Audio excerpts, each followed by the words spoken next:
Hola, este es nuestro proyecto aplicativo integrador y es del síndrome del ovario poliquístico.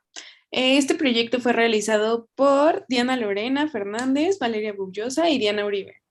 Bueno, vamos a hablar un poco de lo general a lo particular. Empezamos con la cavidad pélvica, de ahí vamos al sistema reproductor femenino, después ovarios y finalmente el síndrome del ovario poliquístico. Pero comencemos con la cavidad pélvica. Bueno, como generalidad es también llamada pelvis, es un espacio con forma de embudo y se encuentra ubicada en la parte inferior del abdomen. La parte superior también se encuentra en la parte superior de los miembros inferiores y es periféricamente con las paredes. Está formado por ligamentos, huesos, músculos y rodeado por cintura pélvica, dividiéndose en pelvis menor y pelvis mayor. La pelvis menor se rodea por la porción inferior de la cintura, proporcionando el marco esquelético, mientras que la pelvis mayor está rodeada por la cintura pélvica y va a contener a nuestras vísceras abdominales inferiores. Bueno, la cavidad pélvica femenina siempre es más pequeña que la masculina y dentro podemos encontrar los órganos de distintos sistemas, tanto el sistema urinario como el genital, como el digestivo. También encontramos porciones terminales de uretres, recto, vejiga, entre otros, y un desbordamiento de las vísceras abdominales como las asas del intestino delgado, principalmente el ilio. A continuación específicamente, hablaremos un poco más sobre esta zona anatómica y sus diferentes partes. Bueno, comencemos con los órganos de la cavidad pélvica. La cavidad pélvica contiene diferentes órganos y se divide en tres categorías. El compartimiento anterior, que es la vejiga y la uretra, el compartimiento medio, que en mujeres es el útero y la vagina, mientras que en hombres es la próstata y las vesículas seminales, y finalmente el comportamiento posterior, que es el recto, conducto anal y esfínteres. Ahora hablemos sobre las paredes y suelo pélvico. Bueno, son estructuras osteomusculares que incluyen los huesos de la pared pélvica, articulaciones y ligamentos, pero sobre todo músculos de la pared y suelo de la pelvis. Es una estructura fuerte y rígida con la función principal de proteger a sus vísceras pélvicas contenidas. Está recubierta externamente por las regiones abdominal, glútea, periné y la parte baja del torso. Encontramos cuatro cosas. La pared anteroinferior, que está formada por los cuerpos y ramas del hueso del pubis, junto con la sínfisis del pubis para funcionar como sostén del peso de la vejiga urinaria. La pared posterior-inferior, que es una pared y techo óseo de los huesos sacro y coxis, junto con paredes posterolaterales de músculo ligamentosas de articulaciones sacroiliacas, músculos piriformes y ligamentos asociados. Estos músculos piriformes surgen del sacro superior y discurren lateralmente por el foramen isquiático mayor, insertándose en el borde superior del trocánter mayor del fémur. Luego tenemos las paredes laterales, que están formadas por huesos coxales derecho e izquierdo, que contienen los foramen obturador cerrados por la membrana obturatriz, y estos van a estar cubiertos y acolchonados de los huesos obturadores internos, y al igual que en esta parte se localizan los nervios y vasos obturadores. Aquí es importante destacar los músculos obturadores internos que tienen su origen en la pelvis menor. Y ya por último tenemos el suelo pélvico, que está formado por el diafragma pélvico con forma de embudo o cuenco y se va a constituir por músculos elevadores del ano, músculos coccigeos y las fascias que recubren sus caras superior e inferior. El diafragma se ubica en la pelvis menor y se va a separar la cavidad pélvica del periné, creando la porción pélvica superior y la porción perineal inferior. El elevador del ano es la parte más importante y grande del suelo de la pelvis porque están insertados en ambos pubis de cada lado. Bueno, aquí cabe destacar principalmente el hueso obturador interno, que está en la pared lateral, el piriforme, que está en la pared posterior superior, y finalmente en el suelo del pubis tenemos el coccigeo y el elevador del ano, donde el elevador del ano va a estar conformado por el pubo rectal, pubo coccigeo e iliococcigeo. La fascia de la pelvis contiene, también se llama fascias endopélvicas. Estas van a ser láminas hechas de tejido conectivo fibroso de color blanquecino que se va a ubicar en los órganos pélvicos, los músculos de las paredes y el suelo de la pelvis.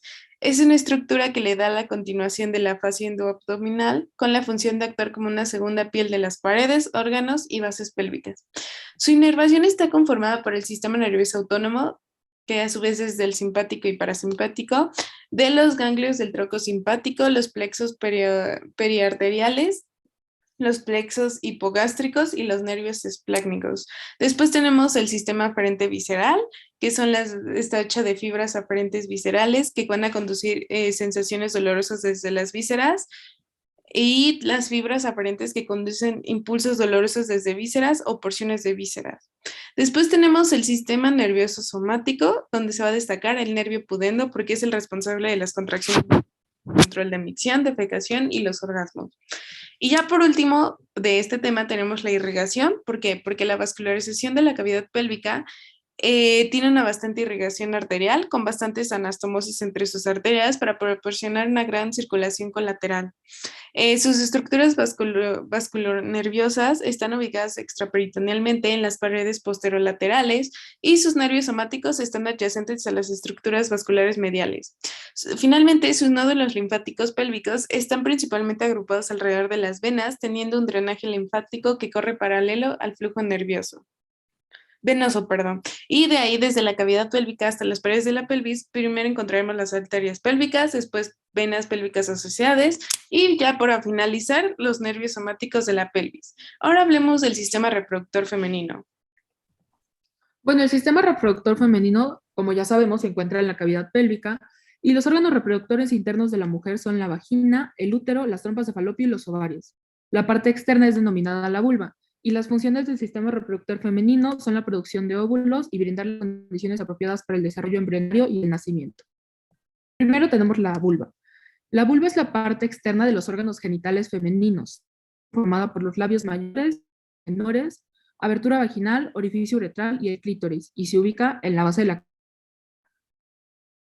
en la cara frontal del pubis tenemos el meme de Venus, está por vello en la adultez y formado por tejido adiposo. Su función como tal es proteger a los genitales internos y amortiguar el contacto durante las relaciones sexuales. Luego tenemos los labios mayores. Los labios mayores son pliegues gruesos cubiertos de vello. Surgen bajo el monte de Venus y se terminan antes de llegar al ano. Su función es rodear los orificios, tanto vaginal como uretral, y proteger al clítoris, labios menores y ambos orificios. Luego tenemos los labios menores, que son dos pliegues más delgados que los labios mayores, ubicados por dentro de los labios mayores, y rodean y protegen de forma directa al orificio uretral y al vaginal. Sus pliegues se fusionan y llegan a formar el clítoris.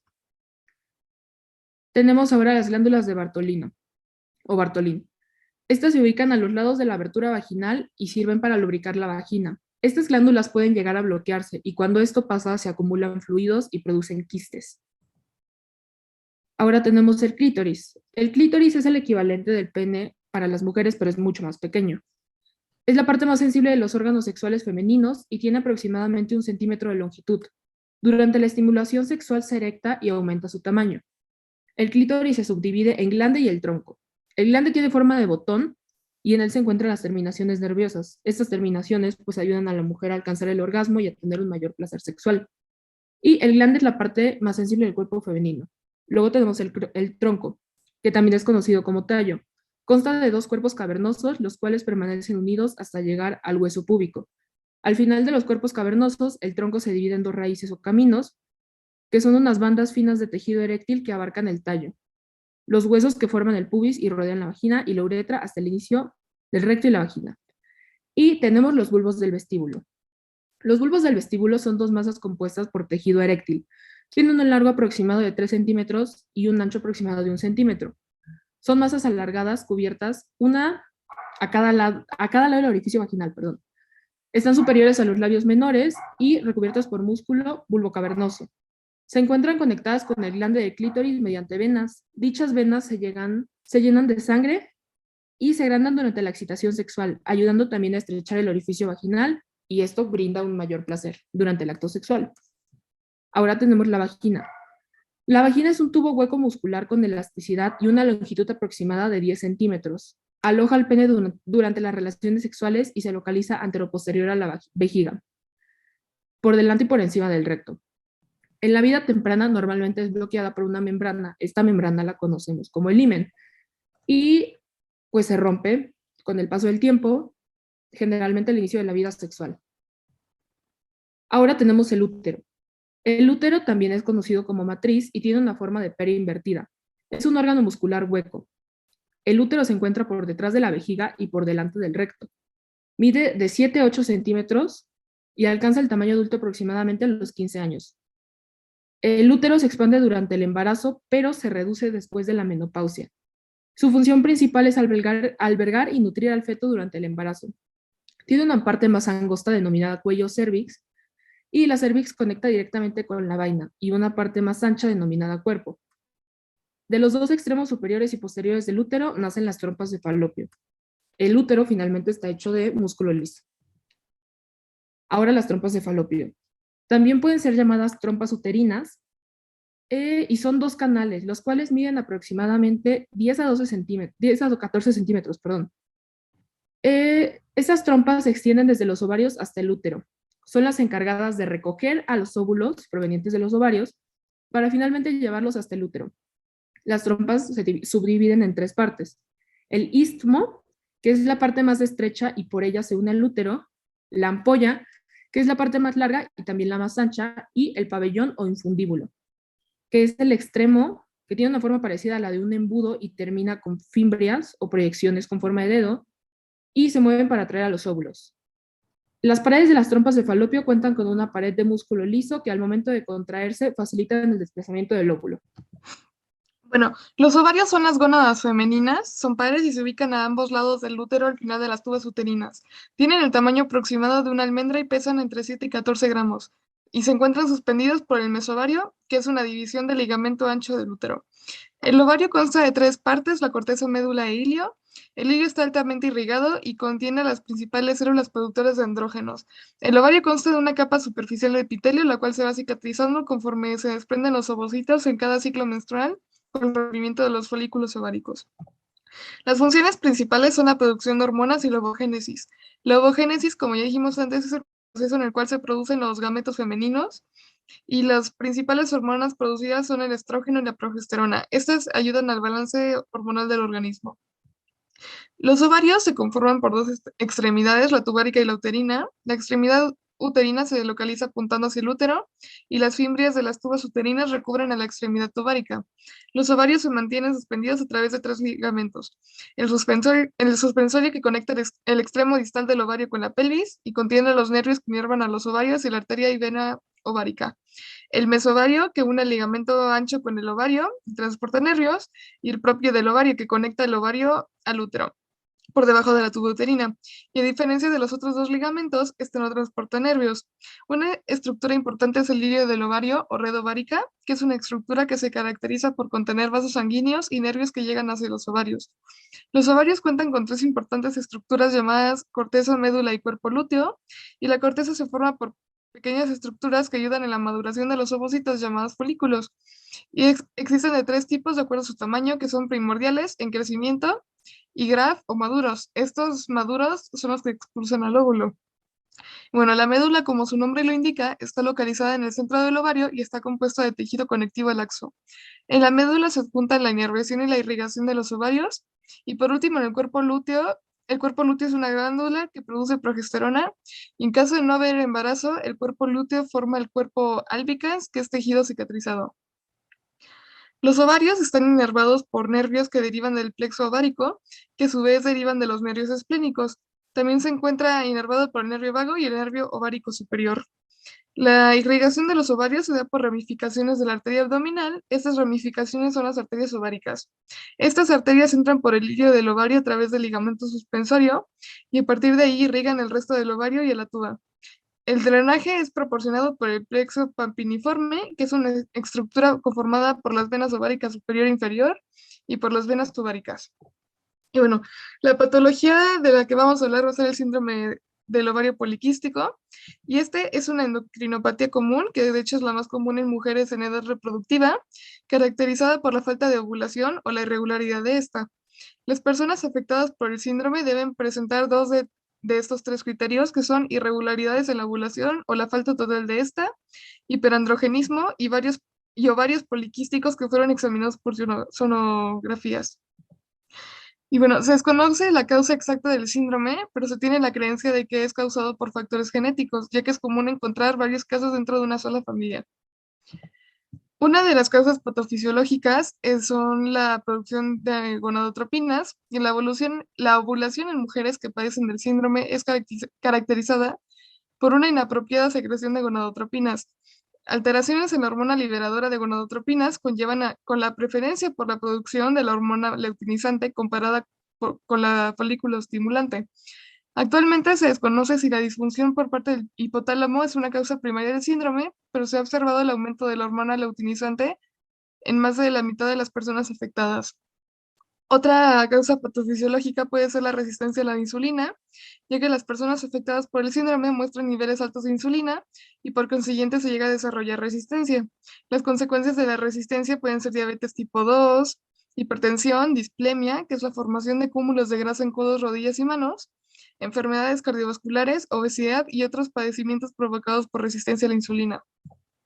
Las consecuencias principales del síndrome se pueden dividir en corto y largo plazo.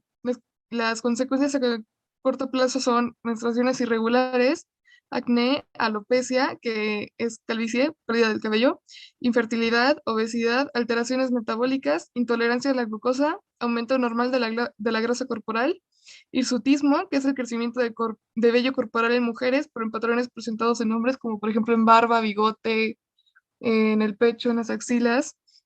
Y las consecuencias a largo plazo incluyen diabetes tipo 2, enfermedades cardiovasculares y en casos extremos cáncer endometrial. Los signos y síntomas del síndrome se caracterizan por tener alguna relación endocrinológica. Los síntomas principales son irregularidades menstruales, infertilidad y exceso de niveles de andrógenos. Las irregularidades en la menstruación pueden variar entre la amenorrea, oligomenorrea, que son menstruaciones poco frecuentes, y menometrorragia con anemia. Otro de los síntomas menos comunes es el hiperandrogenismo. Este normalmente se manifiesta por presencia de hirsutismo, acné o alopecia. Los síntomas asociados a una disfunción endocrinológica son la resistencia a la insulina, displemia, obesidad y apnea obstructiva del sueño. Es común que las mujeres afectadas puedan experimentar pérdida del embarazo por abortos espontáneos. La causa de estos abortos aún es desconocida, pero se cree que tiene que ver con los niveles altos de la insulina y de la hormona luteinizante. A su vez, las mujeres afectadas también tienen mayor riesgo de presentar complicaciones relacionadas en el embarazo, como la diabetes, la hipertensión y parto prematuro. El diagnóstico normalmente se da por la exclusión de otros padecimientos, como el aumento en la producción de hormonas como la prolactina, la tiroidea estimulante, la testosterona, gonadotropinas, cortisol, entre otras hormonas del metabolismo. Y otra forma de realizar el diagnóstico es a través de biopsias endometriales y sonografías. El tratamiento puede variar según las necesidades de cada paciente para tratar los signos y síntomas específicos que presentan. Normalmente se trata con anticonceptivos orales con el fin de poner al ovario en un estado inactivo para tener la posibilidad de que los quistes más pequeños se puedan absorber y para evitar la futura formación de quistes. Existen otros fármacos capaces de reducir el tamaño y de eliminarlos, pero los más efectivos suelen ser anticonceptivos. Y los quistes más grandes y que no responden al tratamiento tienen que ser removidos por cirugía y en algunos casos conviene más la extirpación completa del ovario, pero esto puede causar problemas de fertilidad por la falta del ovario y la menopausia prematura.